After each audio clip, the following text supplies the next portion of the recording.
Happy New Year, everyone, and welcome back for Season 2 of the BumbleKast. I am your host, Ian Flynn, and joining me is New Year's baby, Kyle Kraus.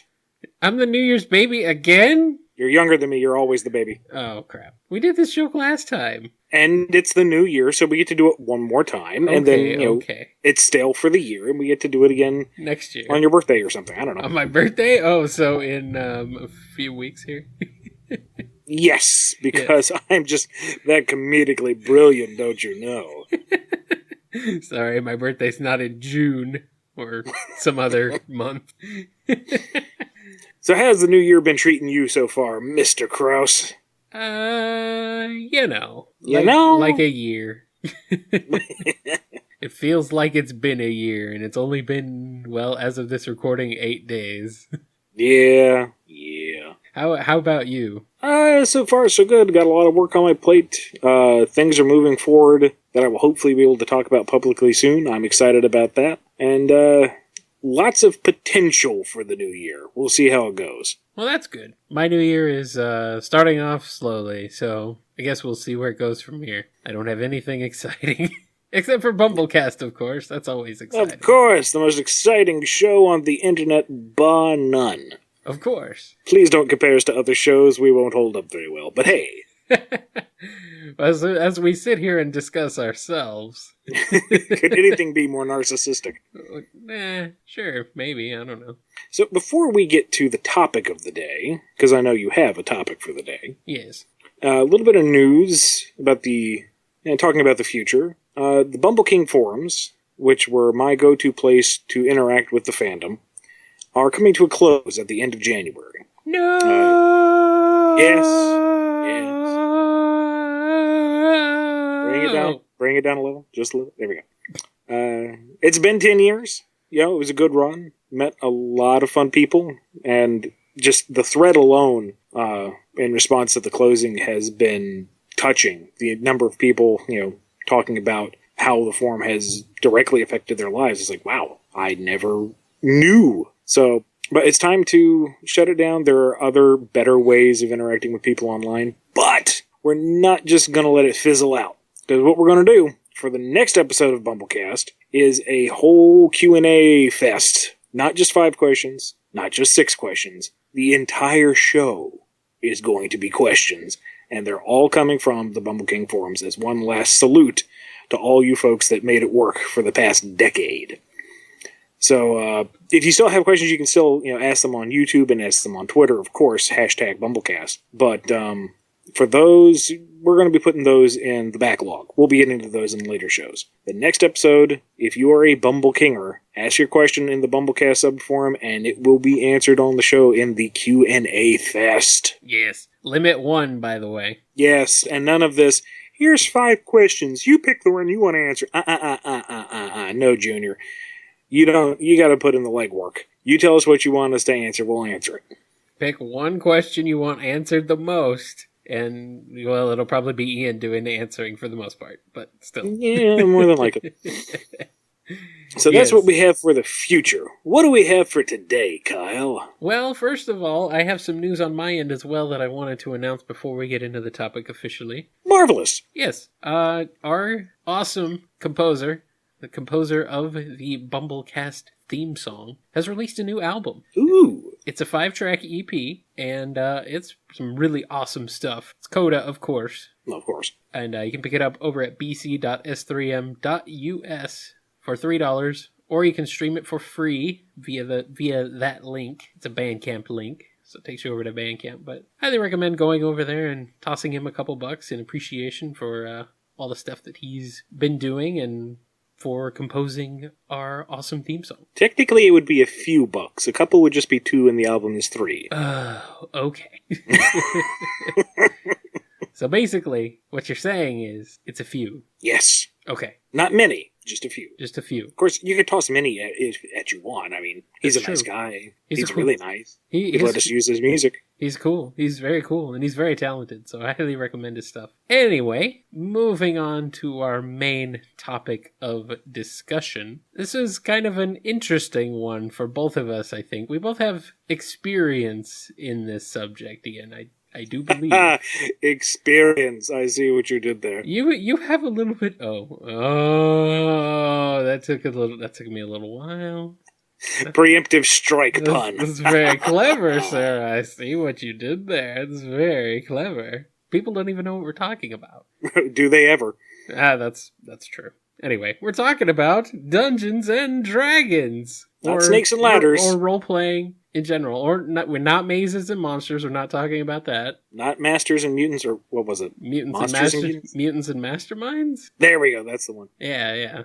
That's a completely different type of game. That's a different beast entirely. Literally, because it's got mutants in it. Womp womp. Okay. Yes, role-playing games of the tabletop variety. Yes, indeedly. I do not have actually that much experience with a variety of tabletop games, unfortunately. D&D is pretty much the only one I have experience with. But both of us do have some experience with online role-playing. That we do. We do. You know, in forums or chat rooms. Or, back in the good old days of Telnet, your muds, your moos, your mucks. That was before my time. Oh, you really want me to make me feel old now, huh? I make one young joke. Gee, Grandpa Ian, what was that? Well, in my day... Have you been on those? You used them? Yeah. Okay, nice. I never... I guess I'm going to have to explain this to ye young folk. Go ahead, do it. But back in the day, when Windows 95 was a new thing, there was a program called Telnet, which was a very simple text networking program. It's still around. I'm sure it is. Nobody really uses it to the same extent as they used to. Right. But there were a series of games, and not necessarily series like under one company or one branch. It was a whole genre that were entirely text-based.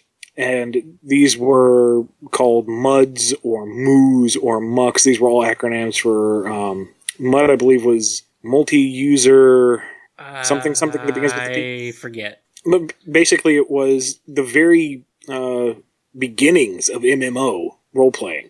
MUDs were more statistically balanced, or based, I should say, where you had specific stats, you had specific regions to explore, you had your pretty much standard RPG mechanics, your hit points, your life points, your mana, your equipment, etc., with the bonus being that you could chat live in live time with people, real people. Mm-hmm.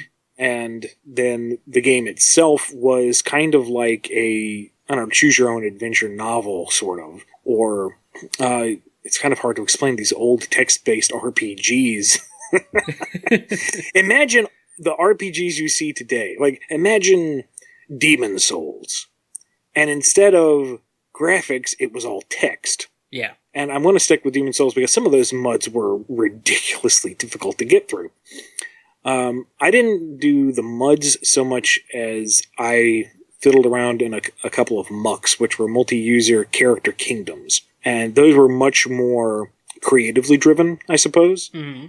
Some could implement like dice roll systems or stats or whatnot, but usually people eschewed from that and went with whatever felt right at the time.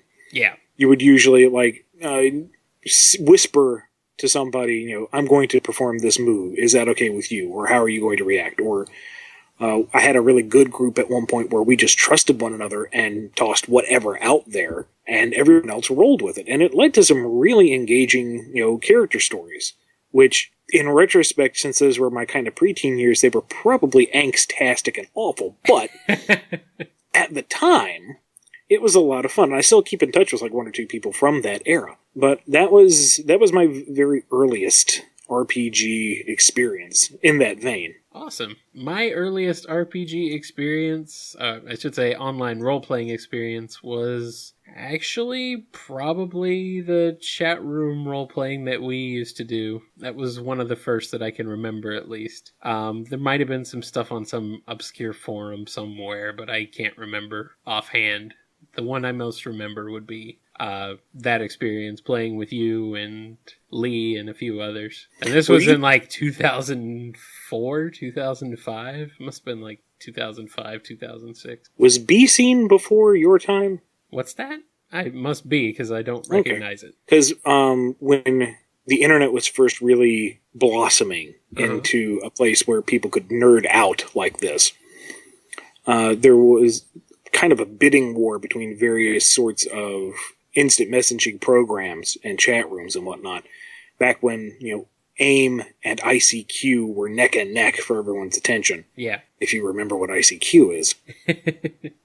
I actually met someone who said they still had their old ICQ number, which is just phenomenal. Probably have mine somewhere. B-Scene was a web-based browser chat room where you could create your own private rooms off of a main hub. And being this was, late 90s, early 2000s, they were really buggy. We're talking like Netscape 3.0. Oh, yeah, of course. And, you'd get into this really big chat session with, I think we had probably 20 people RPing at once, and then the entire window would crash. It's like, oh, crap, who's going to create the new room? Where were we? Did anybody make a log? No, I forgot to. But that's how that kind of evolved into the forum-based RPGs that you're talking about, where you have a little more stability. It isn't whoever can sign on at the time. You have that log just as people post. A little more stability, a little more continuity-driven. I was always kind of afraid to get into any RPing or role-playing or any sort of situations with people I didn't really know. Mm-hmm. I'm just not really that outgoing. Not outgoing enough to do that. Well, it's kind of a creative collaborative process. Right. If you ever sit down and try to compose a song or write a poem or write a story with someone, and you don't end up throttling each other at the end of the week, you're a bigger man than most people in the world. Working together creatively is a very difficult process, even when you check your ego at the door. And role-playing in this format is probably the height of that, because everyone is looking to actually succeed. There is an end goal that you're aiming for. But you also have to take everyone else into account, and you have to take the world into account, so you are all creatively collaborating while competing at the same time. It's a really weird dynamic system. Yeah. I've definitely heard some of the horror stories. Some of the stuff is a little bit scary. That's probably what kind of dissuaded me from getting more involved in something like that. It's like any collaborative effort, whether it's sports or RPGs or what have you. It all it takes is that one jerk to really derail everything and suck the fun out of the room. Yeah, of course. So that brings us to, brings us kind of to today, because I've actually been involved for the last couple of years in a Dungeons and Dragons campaign. Not a Dwelling of Duels campaign, which is where I was going. Hey, that's your next campaign idea there. That is a video game music remix competition. If you guys are interested, dwellingofduels.net. I always get it's DOD and D and D, so in my head sometimes I get confused. Anyway. So, yeah, but for the last couple of years, I've been in a D&D campaign with a really awesome game master, or dungeon master if you prefer, whichever terminology you prefer. I guess it doesn't really matter too much for D&D, although I guess there's some diehards, hardcores who are going to be like, oh, it's always a DM, never a GM, never. Well, if your campaign doesn't happen in a dungeon, then it really isn't a dungeon master, now is it? Yeah, there actually hasn't been many dungeons in our campaigns at all. Have there been dragons? Yes, there have been dragons. Well, at least you're halfway there. Oh, there have been dragons. There have been some dungeons, but it's actually not that many. It's kind of interesting. So, I guess we've had like caves and stuff which stand in for dungeons. They also stand in for dragons sometimes. No, I'm just kidding. Is the campaign you're playing kind of medieval-based, fantasy-based? What's the flavor to it? It's very, very fantasy. It's very open fantasy. It's almost... Some elements are barely edging on science fantasy, I would say. Barely. Well, I guess it's not really... Well, maybe it is. Like steampunkish or like gnomes and dwarvish technology? Almost steampunk. Like, real close. Like, maybe if the world went a couple more 100 years, it might edge over to steampunk. I get you. Gunpowder exists, for example, so that's definitely something that D&D normally does not have. But this is a complete homebrew campaign. It's actually been a set of 4 campaigns now that have all been interconnected, and I've been having a lot of fun with it. We're playing online. We're using Map Tool, which is similar to Roll20, but it's an open source map, online map program, and it has a dice rolling mechanic and sort of has, character tokens and a map maker and everything, pretty much everything that you need to run a game, and it's as far as I know, it's open source, so you can use it for free, which is really nice, because I don't think Roll20 and the like are usually free. Mm-hmm. But we do all text-based, chat-based stuff. It's not... We don't use Skype or anything. I know some of the people we play with are kind of averse even to using Skype, so... But it's really a lot of fun. And I've always wanted to get into, like, proper D&D. But what's kind of kept me at bay, like as you were saying earlier, is you need a good group. Right. And usually most good groups are already grouped. Yeah. Or and they're not really interested in adding a 5th, 6th, 7th wheel to the grand mechanic, and which I completely understand, and you hate to be the guy that says, no, I can vouch for my buddy here. He's going to be a great contributor to the group, and he's the jerk. So not only is that the jerk, but you brought him into the fold, and you don't want to be that one. Sometimes I wonder if I'm the one. Bum, bum, bum.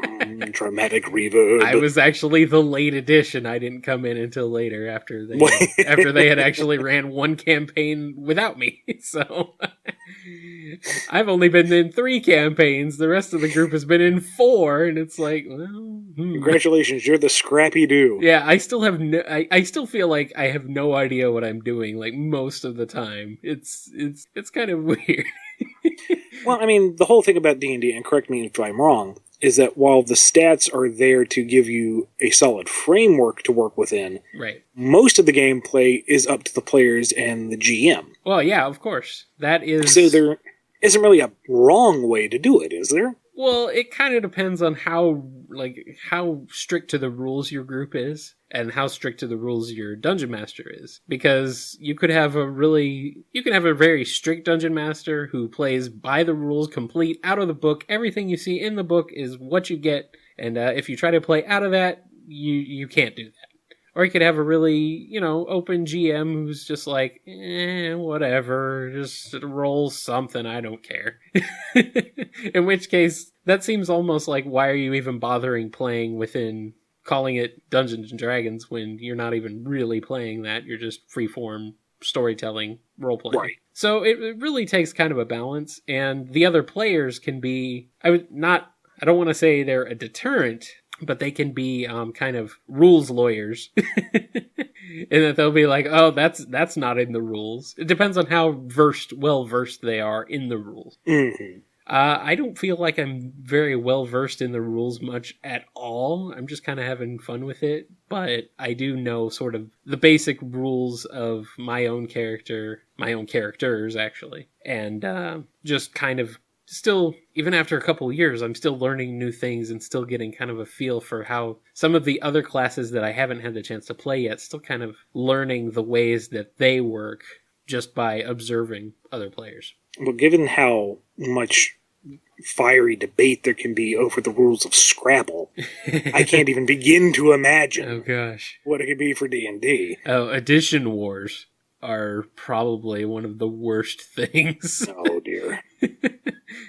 Yes, I'm sure there are people asking out there, what edition are you playing? What edition are you playing? Guess what? It's 3.5, because also it's free. That's sort of been there's the also main people thing. asking, what edition do you mean? Is it not just Dungeons and Dragons? And then you can just kind of sadly laugh and go, no, there's more. No, there's Dungeons and Dragons. We're playing 3rd edition revised, I believe is what it's officially called. Or revised 3rd edition, whichever. It's normally called 3.5 or 3.5. What did they get up to? Edition 4? They're up to 5 actually right now. 5? Yeah. Because 4 was when they really streamlined it, and then 5 is when they went back on that, right? Right. 4 was... The podcast I mentioned on a recent episode, Critical Hit, actually uses 4th edition. So just listening to that, I've kind of gotten a pretty decent feel of how 4th edition works. It's a very different... It's similar, but it's very different at the same time. It seems more video game inspired, video game based, more based on like MMOs, sort of the way like World of Warcraft plays. Like you have a certain sets of powers that you use, and even if you're like a fighter, you still have different powers. So it kind of, one of the complaints about it, I guess, is that all the classes feel very samey because they all feel kind of like spellcasters. Right. But on the other hand, unlike I know in 5th edition and 3.5 at least, when you go to, say, attack in melee, you just kind of roll a DC check, and then if you hit, you roll a damage check, and that's it. You don't choose like a specific power that has specific stats necessarily. It's all based sort of on your weapon or your non-weapon, as the case may be, if you're like a monk punching people in the face. I could see the appeal of that, but at the same time, I could see why it would feel a little light to folks who are veterans of 3.5 or earlier. Right. Yeah, it's definitely something that I'm kind of interested in trying 4th edition at some point, but right now 3.5 is kind of where I am because it uses the open game license, and which means basically almost all of the information on it is available online for free to use because it's licensed openly for pretty much anyone to take and use in their own games, which is why there are so many spin-offs and other games based on the D20 system that D&D 3.5 uses. I see. Well, since you brought it up kind of tangentially, have you played World of Warcraft when we're talking about RPGs and whatnot? For all of 10 minutes, maybe. I would say maybe actually I've probably put about an hour into it. Much to the chagrin of my mother who loves World of Warcraft. Really? Your mom is a WoW player? Oh yeah, she is. So is my stepdad. Really? Yep. You don't really hear a lot of parents that are into WoW. Yeah, my stepdad kind of, I think, was kind of like he's quite a bit older than both of us. At least a decade and a half older than us at least. But he kind of grew up playing on computers back in the day when they were in the 80s when you had not even DOS. And you would sign in to a network and be able to download a couple kilobyte file would take hours to download, and he would talk about doing stuff like that on forums way back in the day. You'd basically have to log into an individual forum. Imagine having to call a forum like you would like back in the America Online days in the mid 90s when you dialed up to an ISP. This would be you dial into a forum. It's essentially what it is. It's essentially what it is. Man, if you had to call every time you wanted to use the BumbleKing forums, that would be insane. So, but yeah, that's been my experience with D&D so far. I actually, going back to video games real quick, most of my MMO experience actually lies with City of Heroes. Oh yeah, I never got into that. I really wanted to, but I never got the chance. Oh man. I loved City of Heroes, and I'm really sad that it had to shut down for seemingly no reason. There's really no reason for it to go away, but yeah. That uses kind of a similar system. It's all kind of... There's dice rolls for... You can even look and see how the game uses random chance sort of dice roll style numbers to choose when you hit and when you don't hit with different powers and stuff like that. So it's a very... It's based very much on sort of tabletop role-playing games, the mechanics of it. Mm-hmm. I think that was actually based on the Tabletop RPG Champions, which is another superhero RPG along with Mutants and Masterminds, both of which I would also like to try someday, although I've heard Mutants and Masterminds is a little intimidating. I looked at it in brief, and it's like, okay. No, thank you. Yeah. Although you remind me of, did you ever play Knights of the Old Republic? For a little bit, yeah. Okay. For the Luddites who don't know, it was one of the best Star Wars-based games. It was pretty much what put BioWare on the map, and you can see a lot of the Mass Effect precursors in there. But there was this famous glitch of sorts. I don't know if I want to call it a full glitch, because it was built within the game mechanics, but we'll decide after the story. One of the characters you have is basically a rogue type. Very stealthy, built around sneaking and thieving. And in one part of the game, your party is captured, and you pick who it is who's going to sneak out, grab the gear, and get you back to the ship. Well, obviously you're going to go for the rogue.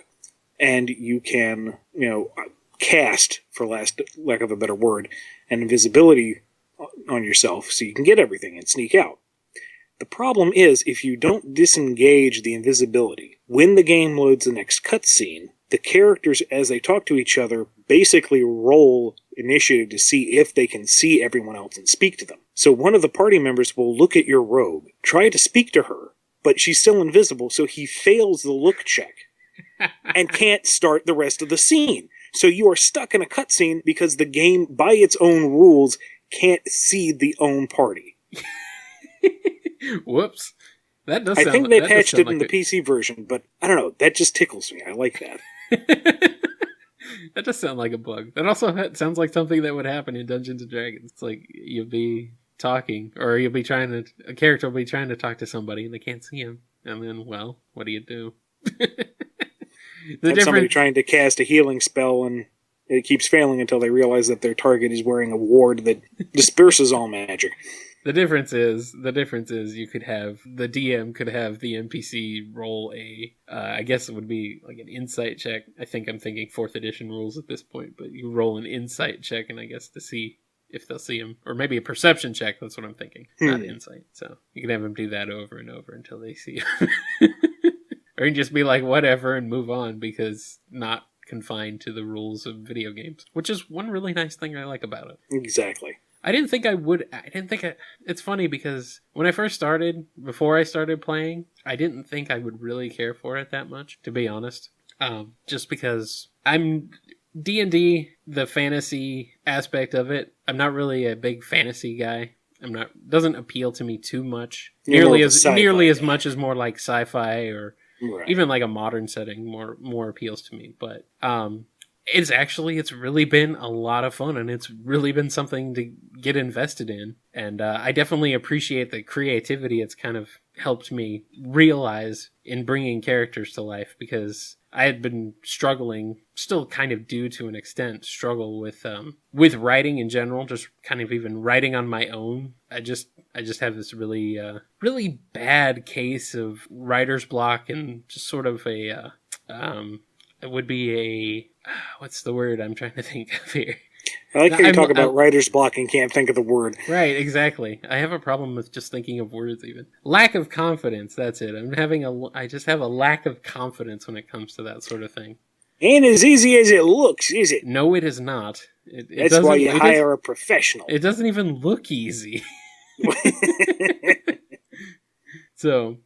But it's been really a lot of fun, and sort of making me finally realize some of the characters that I've had in my head, knocking around in my head for over at least a decade now.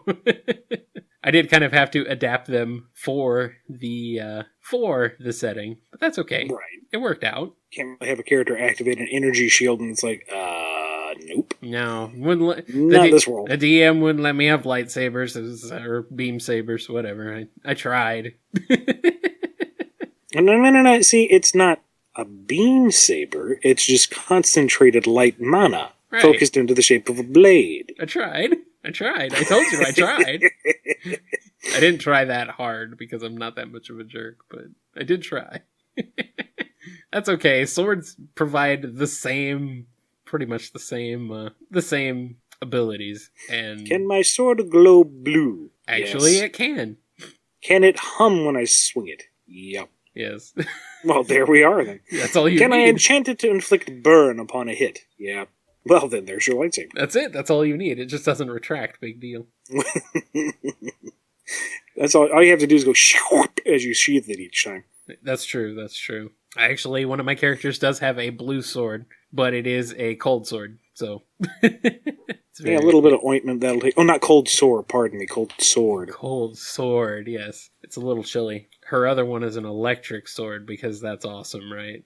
But yeah, you gotta have an electric sword. You gotta have a lightning sword. I mean, practice on an acoustic sword first, but yeah, then move on to electric. Right. Of course. Well, one of my other characters has an acoustic guitar, so there you go. My bard, sorceress kind of deal. I wanted to ask you, like, what are some of your favorite characters that you have played in role-playing games that you've been in before? Your own creations that you've done where you're playing online or any sort of situation like that. Oh, jeez. It was just like one or two of the highlight characters that you've enjoyed playing the most. There was one RPG story that I got involved in that, long story short, involved me playing both the one character and their evil twin. So I got to be the, shining paragon who dealt with their own insecurities. And then I got to be the bad guy and just have fun with that. And so I could construct scenarios where I could be a really bad guy to myself, but I could also set things up for myself to fail in wonderful, heroic ways. So, I don't know, it kind of played to the Gemini trait that I enjoy so much. It's, I was my own worst enemy. And then for the game we played years ago, I had the prestige of being the big bad for the story arc that I don't think ever finished. But no, we didn't, unfortunately.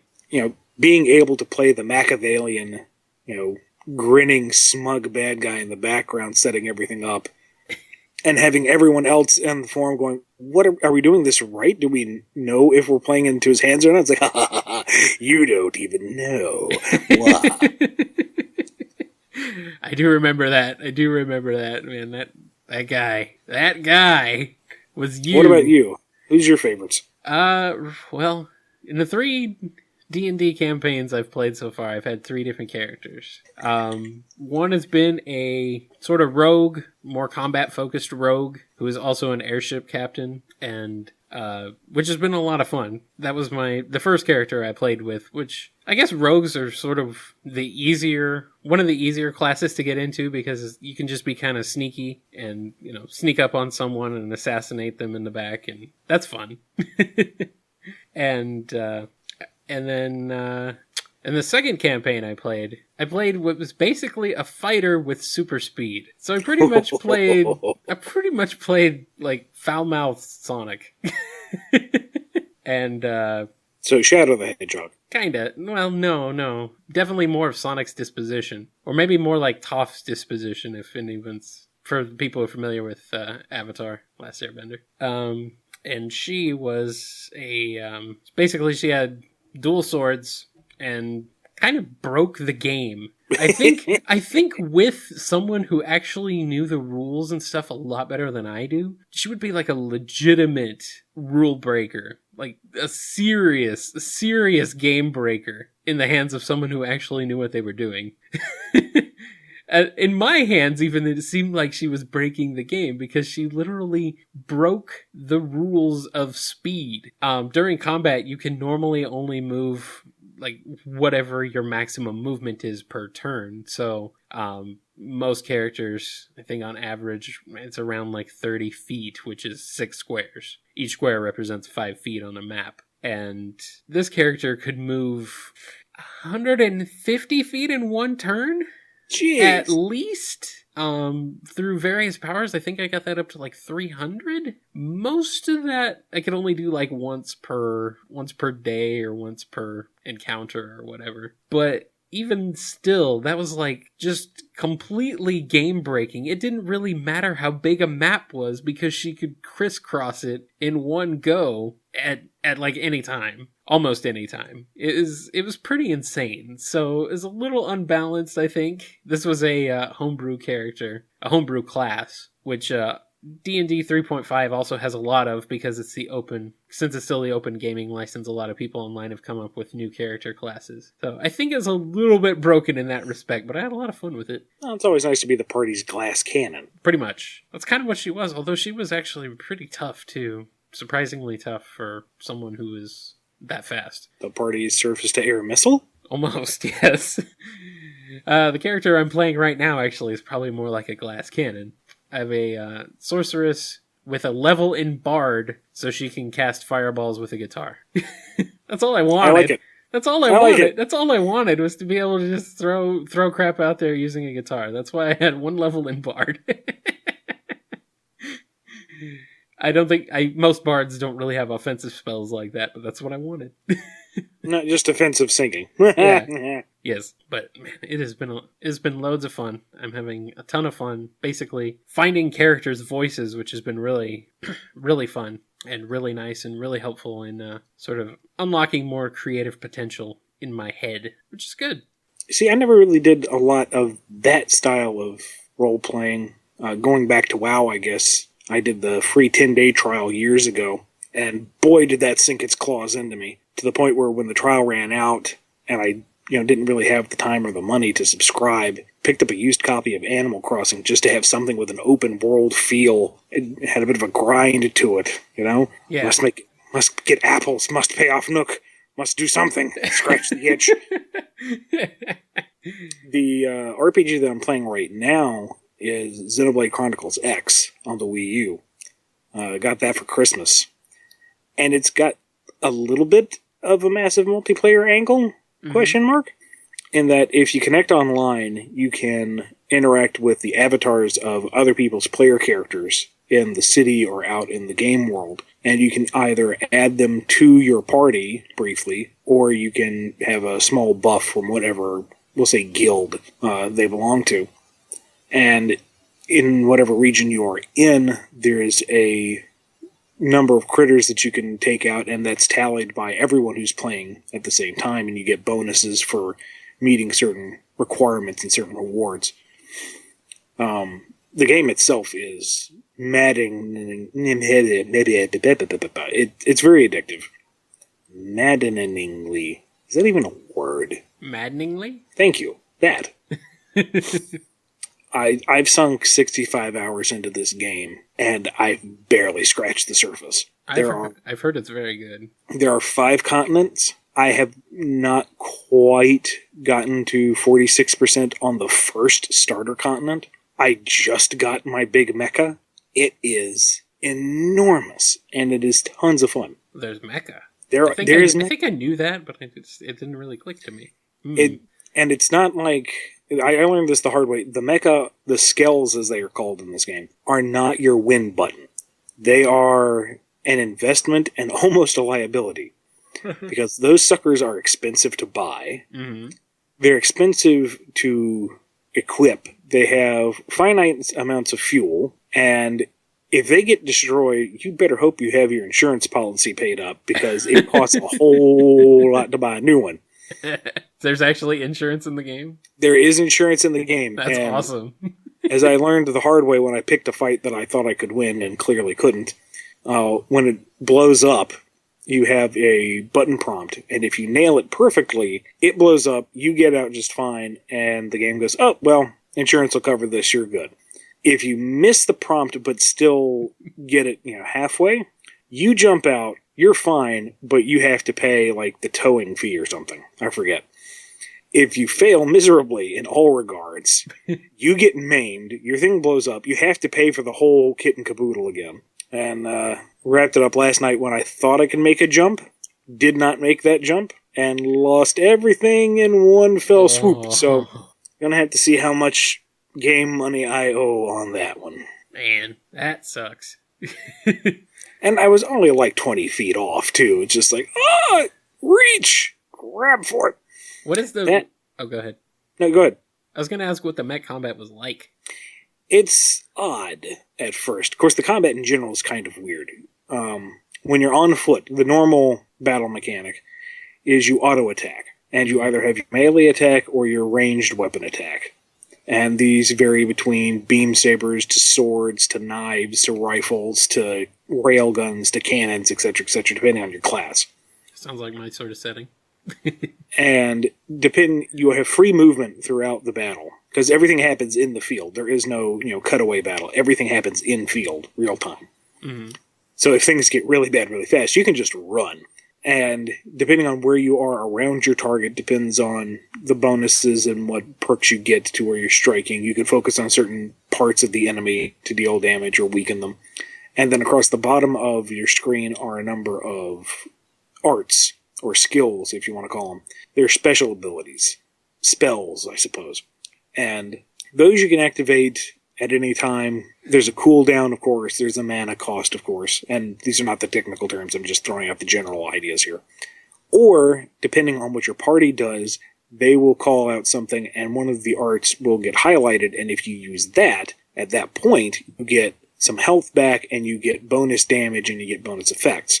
That's what threw me the most, is that there are no healing items in the game. Really? You only heal if you pull off those special soul voice moves where your party says, do the thing, and you do the thing. Huh. You can initiate some yourself, but it's a little bit of a crapshoot. It's part of the modifier, the random modifier.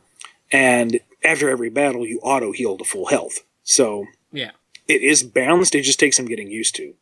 With the skills, the mecha combat, you auto-attack just as before, but all of your extra weaponry, all the big cannons you get to strap on, are your arts, and those cost fuel. And there are other nuances to the battle system that I have just begun to learn and flail at, so I don't want to speak as if I'm an authority on it. But there are ways to refuel during battle, there's ways of optimizing your party's attack, and as I have heard, you can outfit the entire party with mechs. And there are some challenges in the late game that apparently require everybody with full firepower, and that sounds both awesome and intimidating. That does sound pretty awesome. Another really interesting thing about the game is it really captures this sense of exploration and being in the wild on an alien world. When you wander in the field, all of the monsters out there act like animals. They aren't just sitting there waiting to bite your face off, although some are. They're eating, they're digging in the ground, they're falling asleep, they're romping and playing, they're swimming, they're acting like actual creatures out in their native habitat, which is really nice. And you can see what level they are from a distance, so you know whether or not you can attack them, if they are going to vaporize you, if they're looking for a fight, if you can pass by them without any worry. And it's strange that, you've got these monstrous, horrible crab monsters with these pulsing sacks hanging between their legs, and you run towards them because they're not going to attack you. That tiny kitty over there that looks like it's half shark, that will bite your face off, so you want to avoid that. And the scope of some of the creatures is just absolutely breathtaking. There are these giant sauropod-looking things in the first region where you are basically the size of their toenail. Oh my. And they start off about 50 levels higher than you, and you could attack them if you wanted to. You could just run out there and guns blazing, be all glory hound, and it would stomp on you, and that would be it. I don't know, it's interesting in the freedom it gives you, and they do a very good job of pacing how you explore the world by placing monsters in certain areas. So if they don't want you to really be in this region yet, that's when everything suddenly gets a much higher level and becomes more predatory. If you're smart and you're crafty, you can usually sneak around, or in my case, start to sneak, get caught, and then run like crazy. But, I don't know, it's a really immersive game. I would highly recommend it if you like the kind of thing that it's just big and open, and you can do whatever you want, more or less. I kind of wish I had like hundreds of hours to invest in it. You will need hundreds of hours. Yeah, and then I pick it up. But I currently do not.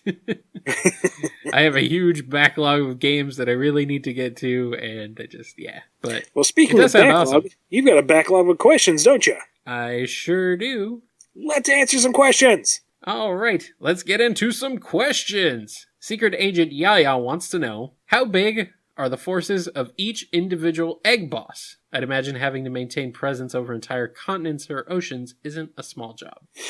The individual egg armies are I wouldn't say sprawling forces. The actual egg soldiers are something of a smaller unit within the army that is fleshed out by the Badnik Horde, the expendable robot extras, because you can always make more of those more easily. I don't want to put hard numbers on it, because I haven't put that much thought into it, to be perfectly honest. The number of population density and the geopoliticalness of it.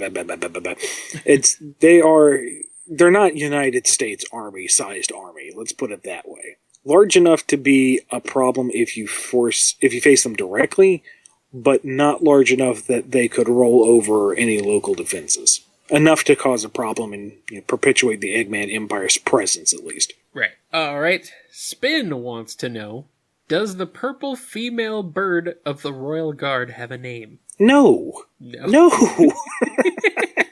Is this related to that purple guy? Who's the purple guy question from a couple months ago?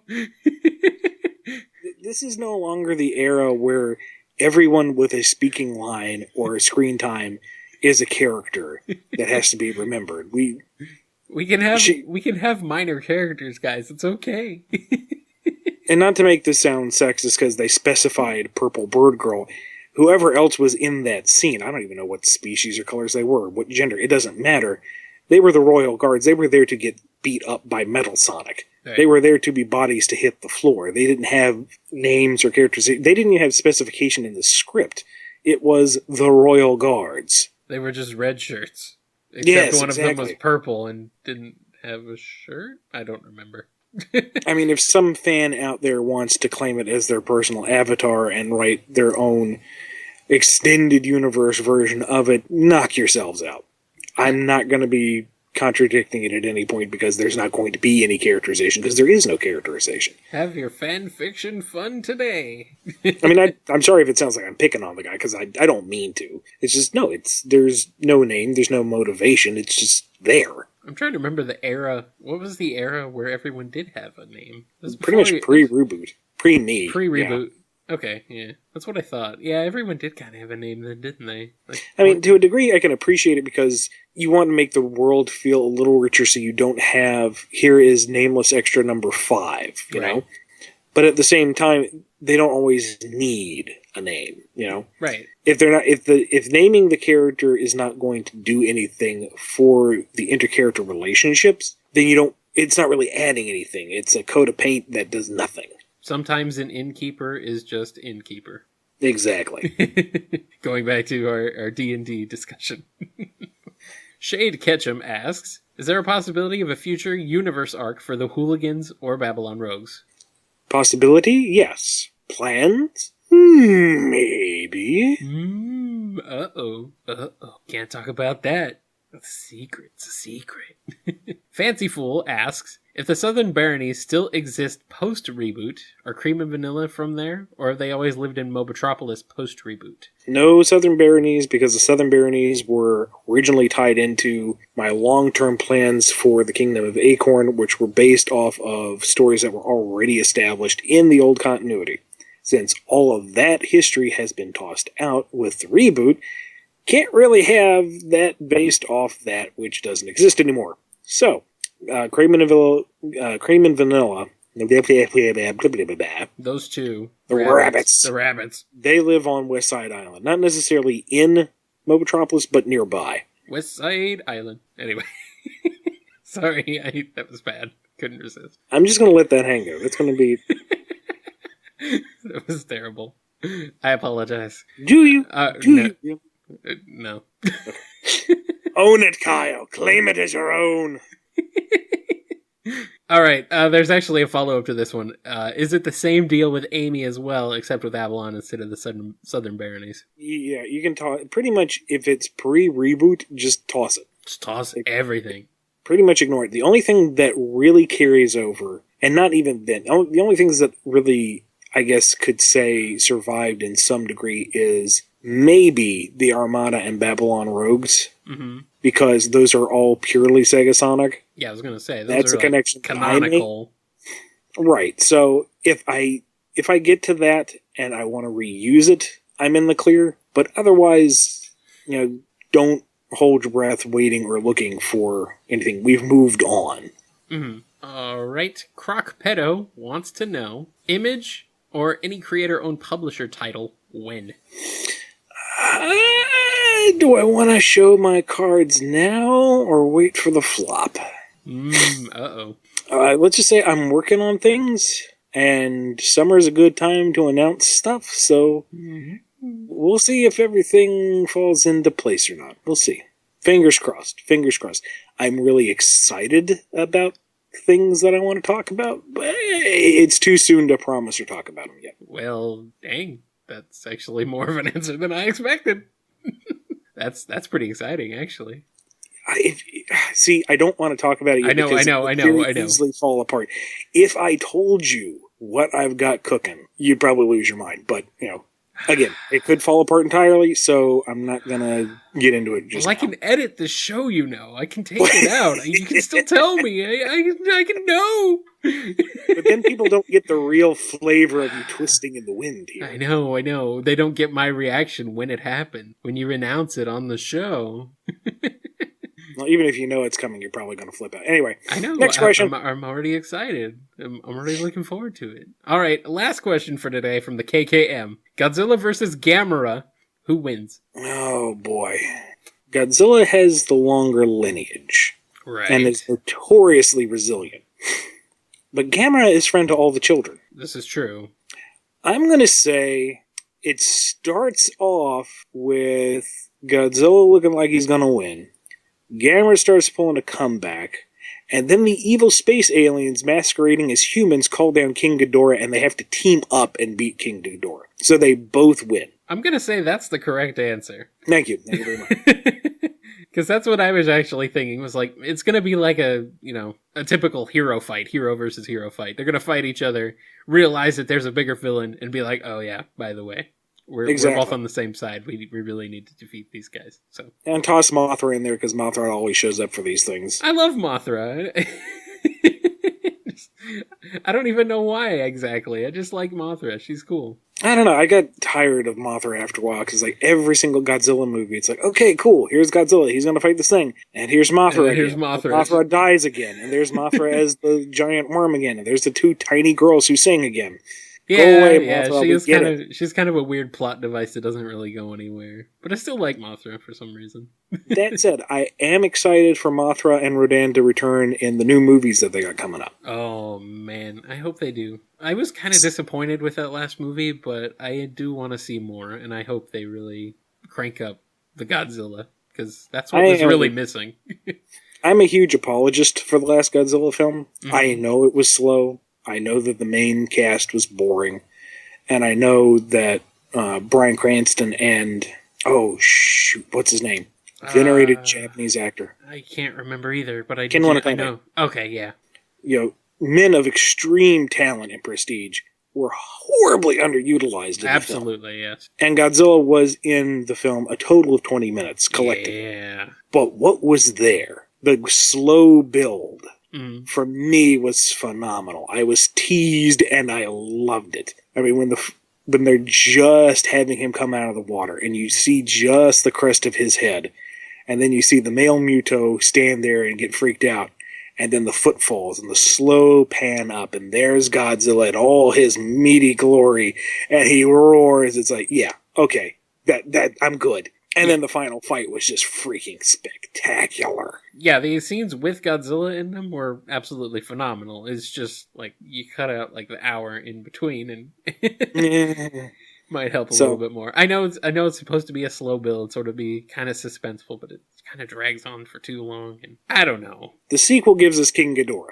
Okay. I mean... That right there. I can't that's wait. good. That's good, yes. I'm hoping it'll play out like... Because they're doing the two sequels kind of back-to-back. And I'm hoping that number 2 is something along the lines of there's Rodan, and there's Mothra, and there's Godzilla, and they're all kind of throwing down because that's how it goes. And then they detect something moving from Mars. Some grand, glittering gold Goliath. And that's King Ghidorah flying the space between the planets. And then the third movie is the three of them teaming up against that 3-headed alien.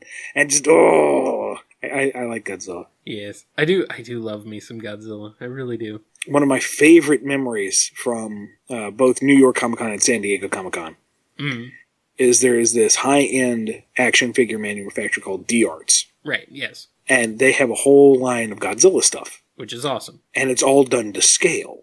Yes. So the super articulated Godzilla, which is, 5-6 inches tall, is dwarfed by the gargantuan King Ghidorah. And part of their booth had a display with a table about as big as a queen-sized bed, with a little city mock-up in there, and all of the D-Arts figures posed in a gigantic free-for-all battle. Kyle, it was beautiful. I do remember the setup they had. It was a much smaller setup at San Diego Comic-Con back in, what was the first year I was there? 2012? Whatever. Mm-hmm. I think that was it. But they had it actually set up where it was a recreation of the convention center. It was the outdoors of the convention center and the surrounding areas and everything. And they had one of their Godzilla figures set up in there, stomping around. And that looked really cool. I just like that. I wish they would have thrown more figures in there, though. Yeah. They have a lot of nice stuff. Yes, they do. The KKM adds, if you say Godzilla, you are a plebeian. Well. We didn't say Godzilla won. We did not. We said they both won. They both won.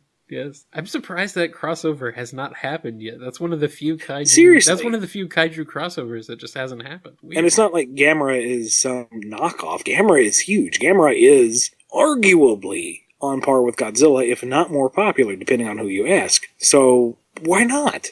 I don't know. Gamera was a different studio, right? Right, but still. Well, I'm just asking because I don't remember if it is, but yeah. I couldn't tell you the name of what studio, but I'm fairly certain. Kadokawa. I just had to look it up. Both of them do have the distinction of having movies featured on Mystery Science Theater 3000, which is one of my favorite TV shows of all time, so it's pretty glorious. Unfortunately, that was way back in the day, so the video quality, not the joke quality, the jokes are brilliant, but the video quality is a little lacking. And they couldn't get any of the newer Godzilla movies because they're a bit expensive to secure the rights for those. I was surprised they secured the rights for the Godzilla movies that they did at the time, because this was still the early to mid 90s, so I don't know. Anyway, that's all the questions I have for this edition of the BumbleKast. Don't forget, next week is the big Q&A-Fest, where it's all Q&A all the time, or at least all the time on that episode. Nice final farewell to the BumbleKing forums. Any shout-outs you want to do to wrap up the show? I did have a question about the BumbleKing forums, actually. You want to go over sort of what the schedule is for the dates and everything for that closing down for people who may not be necessarily in the know but are catching the BumbleKast? Certainly. So from now, which is, we're going to say January 8th, until February the 7th, so all of June and the first week of February. The January, you mean? Sorry. Are still active. Folks can still post. Rules are still being enforced. It's going on business as usual. You just can't create any new accounts. On February 7th, the forums will be closed down and archived. So, no new posts, but I might as well announce it here. Originally, I was announcing that we were going to take everything down at the end of June just to free up the servers and clean up the databases. But as others have pointed out, there's a lot of wikis out there that use it as reference material. Right. And after all these people have been pouring their hearts about how much the forum affected their lives, I kind of feel bad pulling the plug entirely. So, as long as, the databases aren't getting more corrupted, which probably nobody posting will help, we'll just leave it archived for folks to browse and link to. Awesome. So you have until the end of June to get your last word in edgewise. We don't have a set cutoff date for the Q&A-Fest. We'll try to cut it as close as we can to BumbleKast just so everyone gets a chance. But if it looks like there's a bit of fall off, we'll just go ahead and cut it off and go from there. Basically, just keep posting until we tell you to stop. Keep asking your questions. But I was actually going to bring that up about removing it entirely.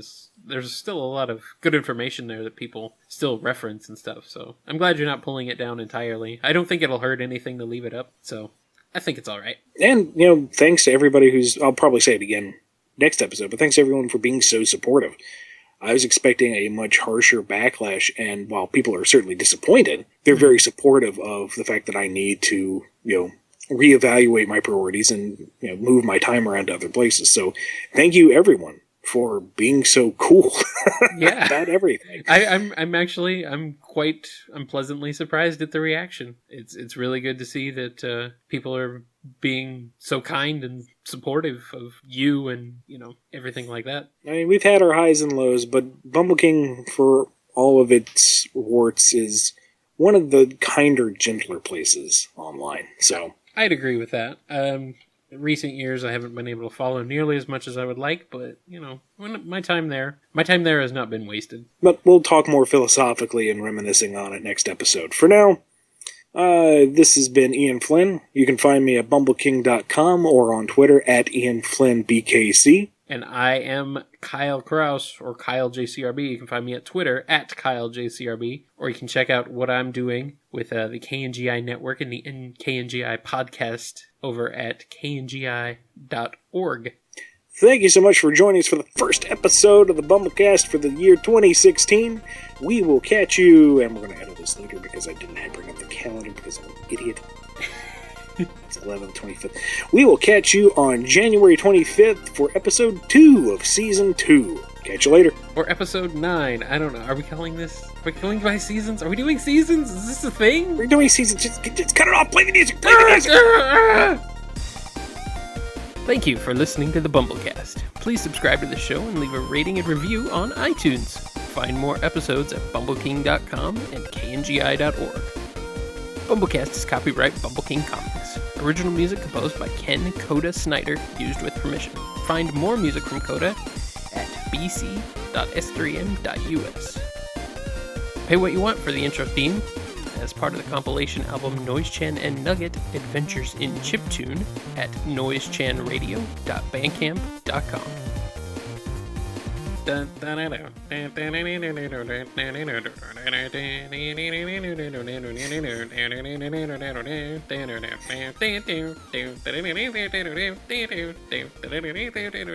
BumbleKast Deliverance version? Sure, why not? Sure. You gotta party, BumbleKing. Be ashamed something happened to it. Make you squeal like a podcast.